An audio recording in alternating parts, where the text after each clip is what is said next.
అనంత భక్తి సనాతన ధర్మ ఛానల్కి స్వాగతం. ఓం శ్రీ గణేశాయ నమః. ఓం శ్రీ సరస్వతియే నమః. ఓం శ్రీ గురుభ్యో నమః.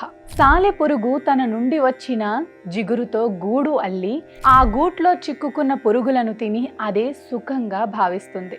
కానీ ఆ గూడు నుండి బయటపడే మార్గం తెలియక అదే గూడులో చిక్కుకుని మృత్యువాత పడుతుంది. అలాగే మనిషి కోరికల వలయాన్ని తన చుట్టూ అల్లుకుని కోరికలు తీరడమే లక్ష్యం చేసుకుని అంతకు మించి సుఖం లేదని అనుకుంటాడు. నిజం తెలిసే నాటికి తాను అల్లుకున్న గూడు కంచుకోటలా మారటం వల్ల బయటపడే మార్గం తెలియక మాయ వల్ల ఏర్పడ్డ గోడలు బద్దలు కొట్టలేక అందులోనే పడి అసువులు వదులుతున్నాడు. భవబంధాలను కాపాడుకుంటూ మోక్ష సాధన మార్గం చేసుకునేవారు ధన్యులు. మోక్ష మూలం గురుకృప అని శృతి వాక్యం.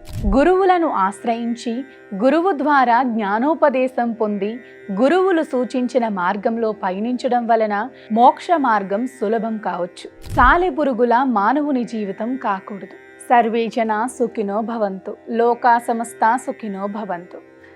గోవులను సేవించండి, గోవులను రక్షించండి.